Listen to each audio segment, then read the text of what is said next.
There are two leading reasons for picking up our phone. They are that it's just become an ingrained habit. And then the other one is boredom.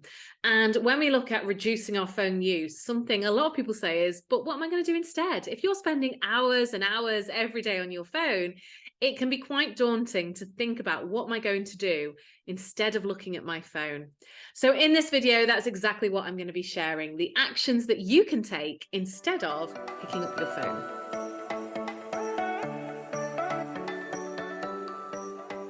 And I think the first action I would be taking is to make a list of all the things you enjoy doing in your life, because the actions you're going to take instead of looking at your phone are going to be unique to you.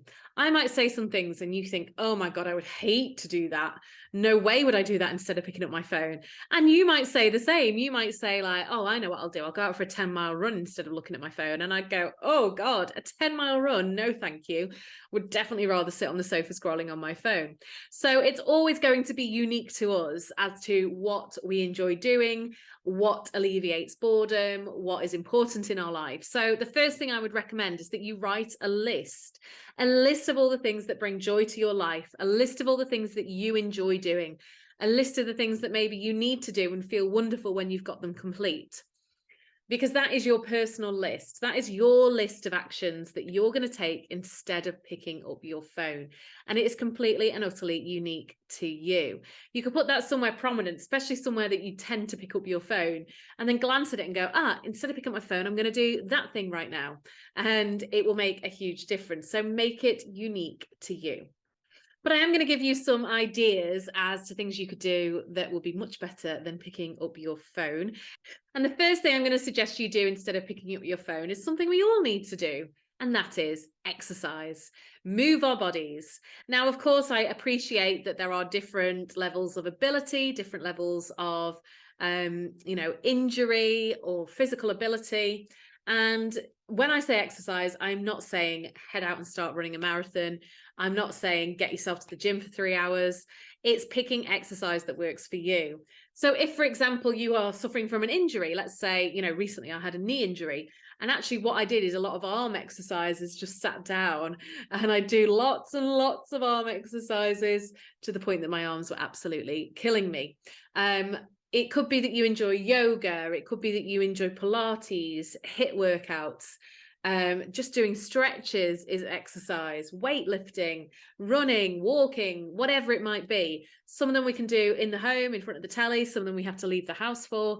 Whatever it is, find an exercise or 2 or 3 that you enjoy and that work for you. Because how much better is it going to be for you if you spend some time doing that exercise instead of picking up your phone? And it could be that you start slow with this. So it could be like, you know what, instead of picking up my phone, I'm going to do 10 squats and then I'm going to go on my phone.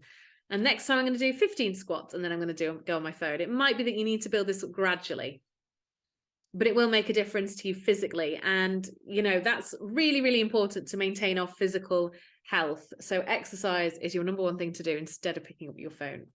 Number 2 is some form of mindfulness. So that could be a meditation session. There are so many guided meditations. I've said not using your phone, but this is a great way to actually use your phone. I love an app called Insight Timer for guided meditations. There are other apps available. There are guided meditations on YouTube. So that can be a really positive use of your phone. To do 10 minutes guided meditation instead of 10 minutes scrolling is so much more positive for your well-being. So replacing that with meditation could be really, really powerful. Or it could be you simply do some breathing. So instead of picking up your phone, you just pause and you take maybe 10 really deep breaths. It will bring you into a much calmer space. It probably means you are less likely to want to pick up your phone because it's releasing those triggers that's leading you to want to pick up your phone. And it's so much better again for your well-being. Other mindfulness activities could be something like colouring in, doing some adult colouring or even some childhood colouring, using some colouring books or doodling. So getting some nice doodling pens or pencils and doing some doodling. The great thing about that is not only are you doing a mindfulness exercise, but you're also using your hands. And when you occupy your hands, they're less likely to reach for a phone. So doing something with some form of mindfulness. Make a list yourself. What is it that you could do to improve your stress levels, to improve your well-being, to improve your mindfulness. And then now and again, replace your phone use with that thing, maybe at least once a day. Instead of picking up my phone right now, I'm going to do 10 minutes of stretching, followed by 10 minutes of meditation. And how much better are you going to feel after that? On a similar strand then is crafting. Now, I am a crocheter. I love to crochet. I learned crochet now about 8 years ago, and I've dipped in and out over the years, but certainly over the last 2 years, I've picked it up a lot more. And I crochet near enough every night, because what I love about crochet is, number one, it occupies my hands, and that stops me going on my phone. Number two is, not only am I not going on my phone and I'm occupying my hands, but it's very mindful, it's very meditative, it's repetitive, and that can be really calming. And then number three is that I have something at the end of it.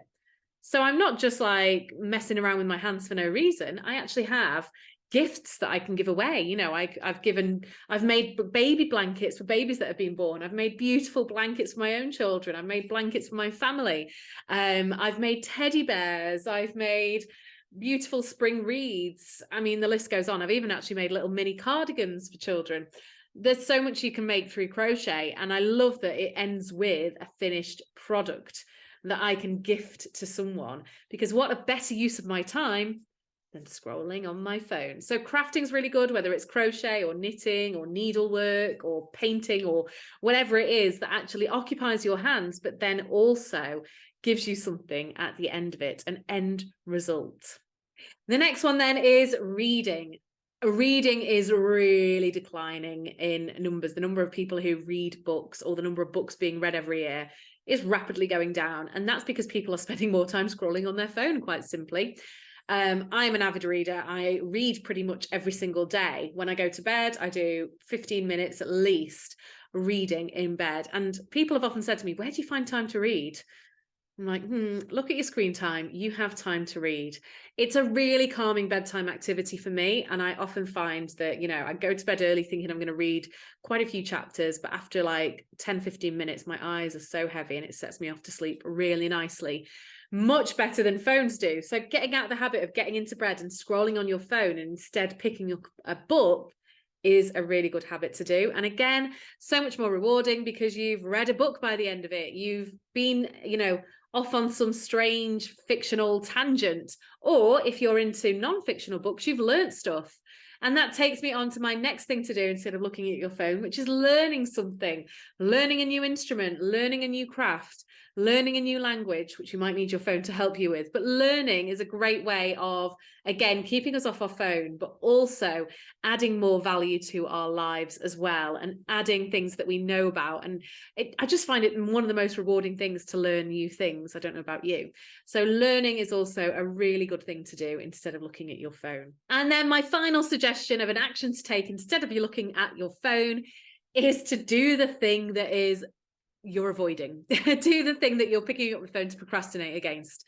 So if you need to clean the bathroom, but instead you're finding yourself scrolling on your phone, just clean the bathroom, scroll on your phone after. You'll feel better for it because you get the thing done. So often we pick up our phones because we are avoiding doing something.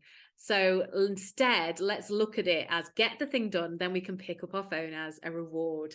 So instead of picking up a phone, just do the thing you're supposed to be doing instead. So I hope that's been really useful in helping you think of different things and ways that you can bring more joy and fulfillment and excitement and health to your life without picking up your phone. If you've got any other ideas of things to do instead of picking up your phone, pop them in the comments below.